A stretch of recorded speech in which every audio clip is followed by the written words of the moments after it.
Okay, hi guys. So I forgot to record. Anyway, uh, so I will start over. I was just talking to myself about this topic, and so I thought I would open the camera and tell you guys about it, which is the comparison between between conservatism and liberalism. Now, based on Peterson's talks, this is where I got this information, this next bit. Conservatism is about order and structure, and liberalism is about disorder, chaos. So that's the fundamental differentiating factor between those two. And so you could associate with liberalism stuff like exploration, change for the sake of change, trying out new things just to see what else is out there. Exploration without a particular aim or direction, this aimless exploration, just trying new things, just going around the territory and seeing what is there, trying it out and seeing how it works, and then moving on to the next thing. While conservatism is about structure, order. It is limiting. It borders you in a particular structure or form, and its purpose, so conservatism is about structure and order, right? You would build that structure to serve a purpose. You wouldn't just build it for no reason. The purposes, the reasons that you would go towards conservatism, I think, are two reasons: security and safety and predictability. Or the other one is ambition. Is if you want to build something, if you want to do something, if you have a goal, an ambitious goal, if you want to actualize that goal, you want to maintain order you want to maintain order in a particular structure, such that within this structure, within this boundaries, the resources are focused towards that singular goal. And so if you don't have the structure, the resources will dissolve with the rest of the outside environment. It will dissolve into chaos, and then you won't be able to focus your resources, because they're all over the place, towards that ambitious goal. So that's why you would build a structure to gather the resources in one place and focus them like fuel towards that one goal. Now, if you don't have ambition, why would you build a structure? The only thing the structure will end up doing is limit your exploration. It will limit what you can and cannot do. It will get in your way. It's not a good thing. It is purely bad. And so building the structure is a cost that you pay in order to be able to actualize the goal, which is higher than the cost of building the structure. That's why it's worth it to build the structure. That's why order is a good thing.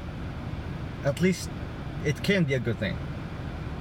And so I'm theorizing here that the degree to which you are conservative should match the degree to your ambition. If your conservatism is too much relative to your ambition, that's a bad thing.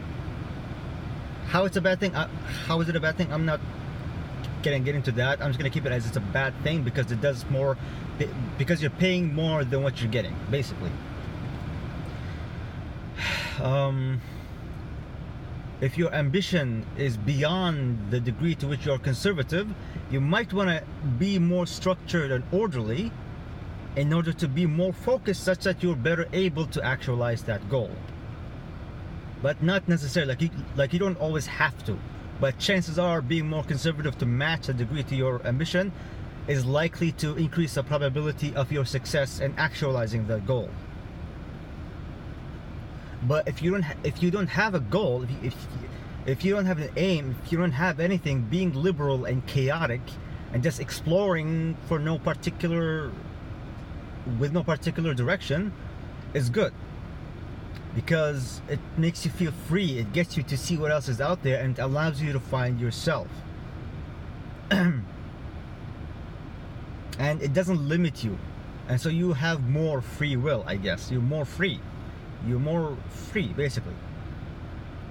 But the other reason why you would want to be conservative, the other reason for conservatism is security. It also applies in that case that the degree to which you're conservative should also match your need for security. Like, if you are more neurotic, if you are more scared and anxious and paranoid, you will want more security and order and structure and predictability, because a little bit of chaos in the corner of the room will drive you mad. So you'll want more structure and order than a less neurotic person and than a less paranoid person. So this theory makes sense to me. Yeah. But here's a trap I found which applies in my society. At least I think it applies. If this theory is somehow correct objectively, then it applies in my society. Which is that you could build a conservative structure towards a particular goal, and then for whatever reason you stop working towards the goal. Let's say you forget, or you die and your descendants don't take on the torch, so to speak. Then the conservative structure will remain without having a purpose for it, which ends up being a bad thing. It's a trap. And because people get so attached to the structure, they don't want it to go away. And also because they get used to the order and predictability and security, that they get scared of the chaos beyond the borders of that structure. And so generally that's a bad thing. So building a conservative structure is a major risk. Generally speaking, it's a risk. And it's kind of a promise that you will actualize the goal that the structure was built for.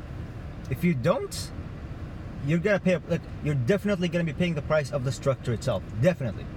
And then you're gonna be paying the price to maintain it, which is also not negligible. But if you fail to actualize the goal for whatever reason, then A, you paid all of this cost to build and maintain the structure, and C, you're gonna be stuck with it. Because then you either have to demolish it, which is also costly, or you get so used to the security and the order within the structure that you don't want to leave it because outside is chaotic and scary. Like, there's predators outside the structure that want to eat you. There's information that will dissolve your knowledge structures in your mind and your models of reality that will terrify you. So it's easy to get attached to the structure you're in. So yeah, just wanted to talk about that. I don't really have much to say beyond this, actually. But yeah.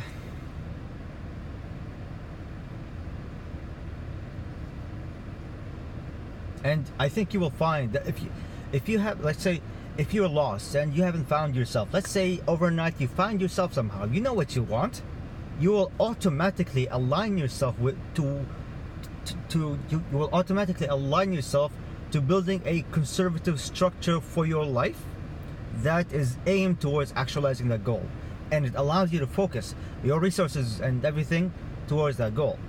And then people who are outside observing you throughout this transformation will notice that you're restricting yourself. You're not doing the crazy things you used to do. You're not smoking, you're not drinking, you're not doing whatever, I don't know what you said to do, but now you're doing less things.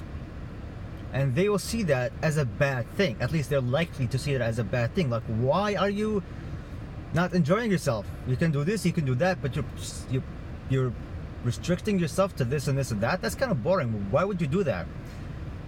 Because from your perspective, you want something that's more than just drinking and alcohol.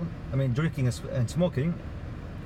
You want something that you can not get with chaos. You want something that you can only get if you build a structure that propels you towards it. That's why you build it. But if they don't see that goal, they're not going to understand it. If they somehow understand your goal, somehow they just understand why you would restrict yourself. Which I think that there's no direct relation from the outside between wanting to do something and restricting your behavior. But we internally, we instinctively understand.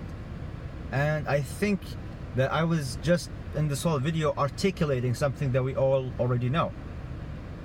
As you might have noticed, I'm heavily inspired and influenced by Jordan Peterson. Yeah, I just wanted to share this. And yeah, it's interesting though. This whole thing just came to me right now after I left my exam. I was walking towards the car and it just popped in my head.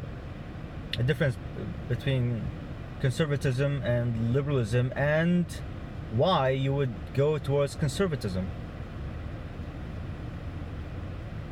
I think that part of what drove me to this idea is that I live in a relatively, maybe not relatively, but in a conservative society, in a conservative culture.